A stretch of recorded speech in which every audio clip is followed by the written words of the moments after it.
Hi, Greg from ADV. Welcome to episode 2. We can't always call it 125,000 accumulated kilometres on Teneres because we'll end up with more. Like we've probably done another, I don't know, maybe another 6,000 between the bikes, or maybe even more actually, because we've been off done the bridge to bridge. We've probably put another 17,000 or 18,000 on since then with all our bikes. So no good that, and no good frying poor old Claimer media guy. He just wrote 125,000 kilometres. Yes, it's accumulated. For the keyboard warriors out that were hacking on him for what he wrote, it wasn't a clickbait. It was just what it was, and you know what? He felt bad about it, but it is what it is.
So I've had some questions about GPS mounts and what we do now. This is my bike, for example. So we've got a Garmin Montana 700. We've been using 650 Montana Ts and 680 Montana Ts for some time now. They're rugged as. I've had one go through the washing machine, it still works. One spent a couple of hours in a river, it still works. They're good. Some of the early 650s had a bit of a problem. We used to put an earplug in to retain the battery, but they're great. The mounts are good, no problems at all. We've just switched up to a Montana 700i now. We're testing those before we sort of give thumbs up or thumbs down, whatever. I've got an old iPhone that I have put up on here, but I'm actually going to take it off. I know that they shake the cameras out of them, the auto stabilization fails in the iPhones. I've already failed 3 of them with them mounted on the handlebars, but we're going to take them off here, and I'm going to go into why later. And why we use these mounts. Now, Rally Raid make a really good top mount in here that I'm going to get some of. I really recommend those. These mounts that we have here, if you come in for a close-up, Clay, these are just a ball that goes through the handlebar mount there, and you can do what you want with those. So that's what we traditionally use. I'll just move over to some of the other bikes here now.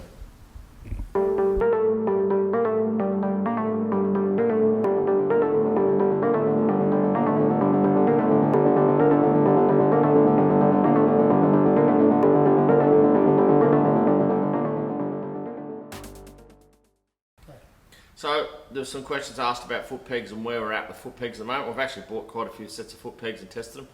So a few years ago I got caught in all this hype about big foot pegs and needed this and that, and I actually had a set of these IMS adventure pegs on a 1200, and I'm pretty sure it's my belief resulted in me having a pretty bad accident. I was going for the back brake and wanted to drag the brake into a corner because I had my foot so wide out on this dance platform or deck or some of the barbecue on there with a few friends. I don't know what I was doing, but I missed the back brake. By the time I got everything under control, I ended up going down pretty hard and had a big accident. So I like to blame the foot peg. But that aside, that's ridiculously big, I believe.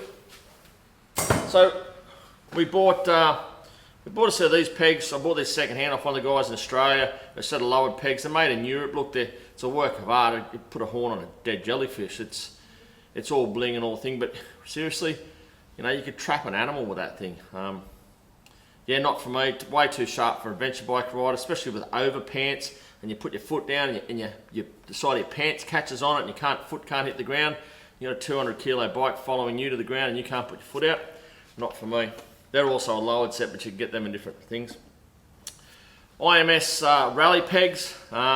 We took them off the WR and we started using those, and they were okay. They're a little bit big, I thought, but somewhere here, I had one fall over just in the car park. And look how that's bent. And they didn't want to know anything about it. I think that foot peg's had nothing. Fell over, stationary. So I went, not running those anymore. We use these are 450, 250 F Yamaha standard peg. We've been using those and they're a good peg. They're a little bit bigger than the standard peg. That's the standard peg with the rubber removed. They're a little bit bigger, as you can see. They're a good peg. And they're also, I think, only about 65 bucks each. You can buy them individually, so if you do bend one, which we haven't, you can buy them one-on-one. Another option, we took the standard one and we got an angle grinder and we went and sharpened them up. And I think Skid's using those at this stage. I've also got a set of Pro taper pegs here on my bike. Close in on that, Skid. They're a bit bigger than the standard peg, and you know what? They're pretty sharp. I actually dulled them off a little bit, so no, they're a good thing. So that's where we are with foot pegs at the moment.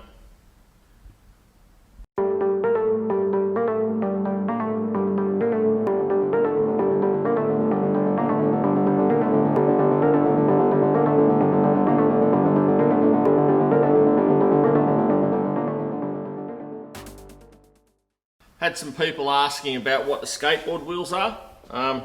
These are our version of a, there's a really good company in Australia that makes these special pegs, and they have their own name, and I'm not going to detract from that. I don't want to upset anyone there. So they don't make them for these bikes. If they made them, I would buy them hands down, straight up. I wouldn't bother with it, but they don't. So we've developed our own ones, and with Rooster's help, this is the Mark II version. And you can see we've actually slotted it so we can move it backwards and forwards and make an adjustment to it. They're just a skateboard wheel I turned down, and I'll show you in a minute why we turned down. I'm just going to move over to another bike. Okay. The reason I turn them down, this is another one of my crew bikes, he's put these on. You can see these are a lot wider. So what you're doing is you're putting your foot in and you're locking your calf in. So you accelerate hard, and you can do this. Like you can just accelerate, but your legs are locked in and you're locked up against it. The reason I turn our ones down is I don't want it too wide. If something happens, I want my leg to be able to move out from behind. I don't want to get caught up on it.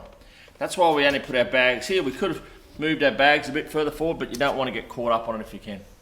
So they're the pegs. That's an early bracket. That's what we did with that and why we did it.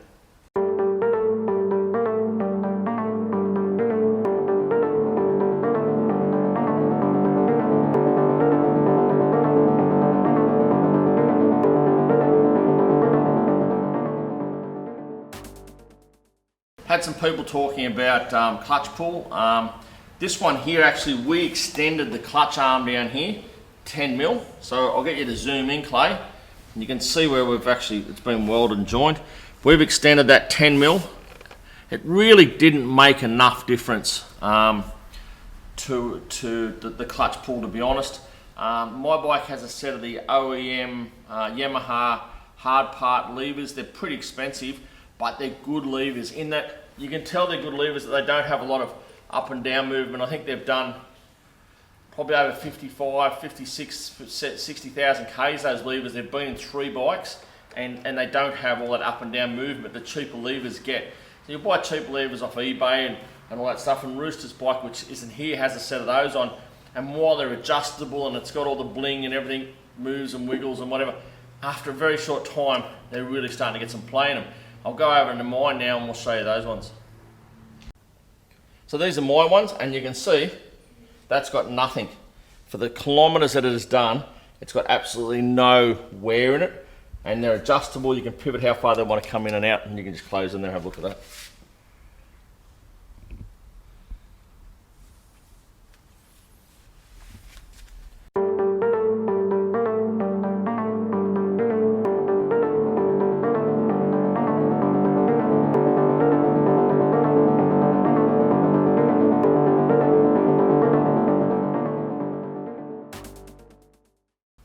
So for those that may have noticed in one of the earlier shots, when Clay filmed the front lever here, that's a set of Ollins cartridge inserts that I've got in the front of my bike now.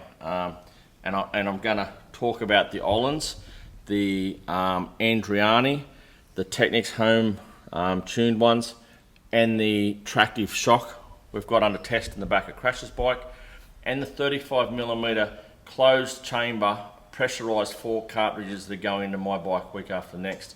There's a lot of testing going on, a lot of real world testing. We're not going to end up running these components. That's not why we're doing it. We're running these components to help Technics get an idea of all that's going on and what everyone's doing, and help them develop the same sort of settings in the standard suspension. While it might not have high speed, low speed, rebound adjustments and all that sort of stuff, just has rebound and compression adjustments, they'll be able to tune it into that area anyway, and that's the plan. So this is Crash's bike. It has a set of Andriani off-road fork cartridges in it, the 210mm cartridges. You can actually see that when we pull the front wheel out of this, it actually has about an extra 10mm, so they might be getting close to 220. We found when we pulled the front wheel off the bike and then swapping forks from bike to bike. You can see by the angle this bike's on, this one here's on by the way too, because it has the tractive shock in it, and it's slightly taller too, so the bike's sitting on a lot more of an angle. I'm not going to talk too much about that because we've only got probably about 4,000 to 5,000 Ks testing on the forks. We've only got about 1,000 Ks on the shock. I've only got 1,000 Ks on the Ollins shock, and while they're great, and while the adjustability of the forks and the forks of both the Andriani and the Ollins are fantastic, every adjustment you do makes a difference. And also having a compression leg and a rebound leg, or rebound leg and a compression leg, it's great too, because the adjustability is up the top. You can pull your 3mm Allen key in the Andrianis out of your tank bag, make a quick adjustment and go. And every adjustment counts, and that's the big difference from what we're seeing straight away. Crash has still got a lot more testing to go.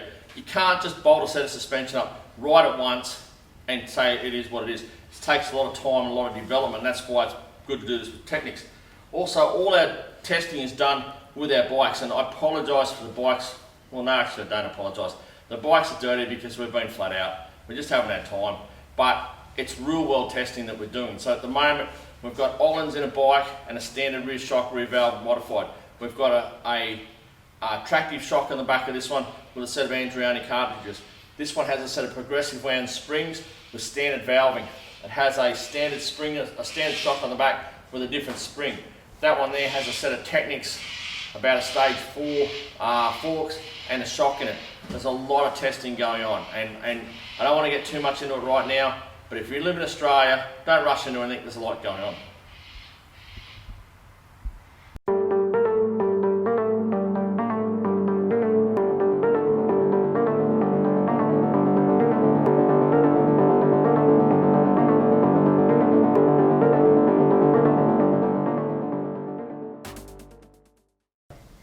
So exhaust, there's a whole heap of passion around exhaust, and we've been lucky to do a fair bit of testing. We've had 3 different end muffler systems. I've still got 2 of them. The other one I just was pretty disappointed. It sort of let us down pretty quickly. The durability wasn't there with it, so I'm not going to go too far into that one. But what has worked is this Arrows, particularly like this Arrows, and I know the crew like the sound of it. We've got the baffle out of it. Did it go any better with the baffle out? No. the dyno showed that, but it sounds fat, fair dinkum. So we've got that, and I've got an arrows on mine. No, sorry, I've got a mental blank. I've got a acro on mine. You can tell we're not real actors, eh? I've got an acro on mine with the baffle out. Yeah, it sounds fat. Arrow probably sounds a little bit better. Arrow's a little bit cheaper. Arrow's a fraction lighter, so that's a bit of fact. So they're the two exhausts. The other one was more of a local made, but anyway, I won't go that. The other thing we tried was down here in the ground here, zero down. That's a decat header system, as you can see. It doesn't have the catalyst in it, and we were pretty excited to get that on. The sound with the exhaust, with the open pipe, was probably a little bit tinny. If anything, it didn't have the deep rumble that I particularly liked. Did it go any better? No, it actually didn't. And seat of the pants said it lost mid-range and bottom end, and when we dynoed it, that was the case. It was noticeable. It lost a little bit of torque, a little bit of bottom end. It lost that back pressure, so that was a real world thing. Look, maybe if you remapped it and did all the hoo-ha and whatever, yeah, there's a benefit. But with a standard mapping, no. Is it lean? No. They're not lean. Go and try. Clay will go and film the back of my acro in a minute. They're not lean, okay? Don't worry about leaning them out. It isn't the case. No manufacturer makes them lean. They're a little bit lean. The leanest part of the mapping is at idle, actually, just off idle. And that's that little snatch you get, the little bit of a snatchy bit off idle when you crack the throttle. But the rest of it, it's as rich as. It's as rich as the guy filming this. He's as rich as they come. Robert Cox rich, you could say. So, yeah, that's where we're at with exhausts. I'm going to get a couple more arrows. I've spoken to the shop and I've got a price in for those and see how we go. We're going to buy some more because they're pretty good. Now, just on exhaust, by the way, on the dyno, the standard muffler was exactly the same as anything else we tried. The only thing with the standard muffler is it's a little bit heavier and it doesn't look as fat and it doesn't sound as good, but as far as performance goes, there's not a thing wrong with the standard muffler, and that's a proven fact. Oh, I also hear that people say, oh, they go, there's nothing on the dyno. There's nothing found when we did it with standard mapping. So just be sure on that. That's how lean it is. Not that's sarcasm. That's how rich they run. Okay. So yeah, they are very rich, and rich is safe. So.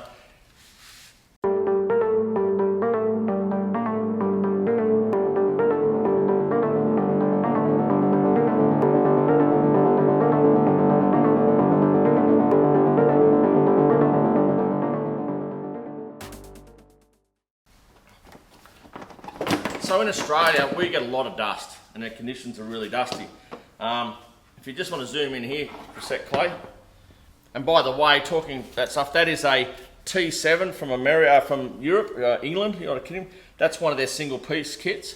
We did show on our last one how you can pull the seat, or one of our other videos, how you can pull the seat on off without a key, without a spanner, and I'll show you that modification in a minute.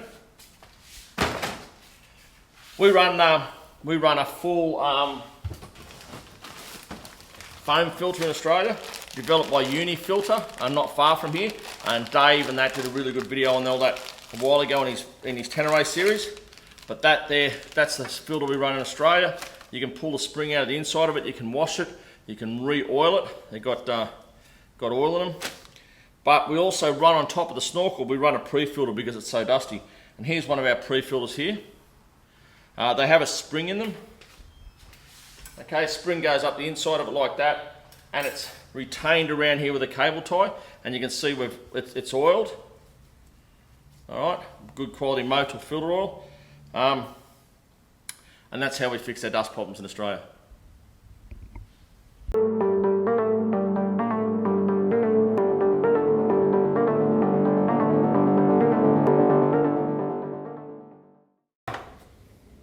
So zoom in on here, Clay. This is a different filter lid we've been trying. It's a flat filter lid. A guy calls it a high performance filter lid. I don't know why. It's still getting the air from the same spot. Anyway, that's a filter skin. That's a pre-filter we put on. You can see what it's like in Australia. So zoom in on that, Clay. And our good foam filter will be fine under that.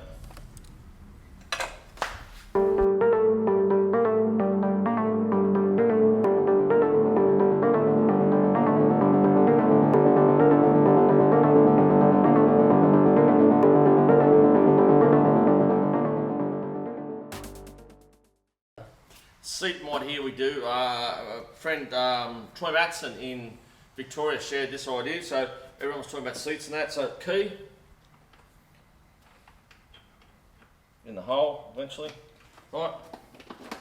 Back seat off, easy, key up. Back seat off, that's easy. Now we normally get our Allen key and we pull it. No, we don't. Okay, come over here, zoom in on this.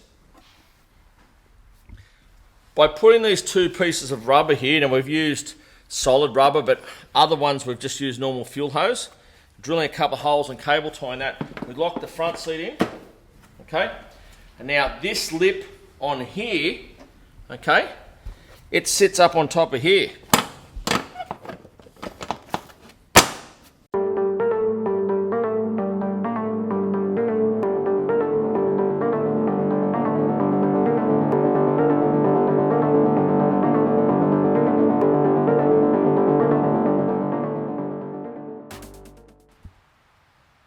So just a sub note to finish this off. Couple of things. If they were lean, wouldn't be all black around the back there. This is the Dunlop 908. Now we predominantly run Pirellis, but we do test other tyres all the time. This tyre has done the same miles as the one I'm about to go and show you. Definitely didn't have the grip of the Pirelli in pretty well in all conditions, especially the hard pack we get in Australia with the granite on top of it. I think this larger surface area gave the tyre something to, the gravel something to roll in between. It seemed to have a lot more wheel spin. Obviously same pressures. And then I had a guy with me on the ride, we were pre-running, and we swapped bike to bike to bike to bike to try it. So, look, done a good job, and probably done, that tyre would have done 4,000 now. But maybe 4 and a bit, 4.5. So it's done a good job. I'll just go over to the Pirelli now that's done the same. This is the Pirelli Rally, Scorpion Rally that we traditionally run. It's a 140 80/18, the 908's a 150 80/18. This tyre's done the same mileage. It's in a bit better condition. I think with the smaller knob area, it has less area for the gravel to get in between and roll, the tyre to walk. I've always wondered about these tyres with the lateral grip with a one straight knob, but nah, look, it outperformed the other one, and that's just, there was 2 or 3 of us testing at the time, 2 of us testing at the time, so it's not just my opinion, it's, we both ride the bikes back to back. Now, if he swings the camera around here, Ride ADV is in a tyre shop, our workshop is in a tyre shop, so I can try anything. I can try Continentals, I can try Mitos, I can try Motos, I can try Dunlops, I can try Michelins, I can try the whole lot, and this is what we keep coming back to. We ran the Pirellis on our WRs, we ran them on the 1200s, but we tested things all the time. Look, the best tyre we ran on the back of the 660s at a 7-inch was a 606 Dunlop. So we're not just using something because we only use what we believe is the best. So that's where we are with tyres, a bit of an update. We've got some more we're going to test shortly, but at January this year I went through and tested 9 different rears and 11 different fronts. Well, I can't remember the exact numbers, but we keep coming back to this, so that's where we're at.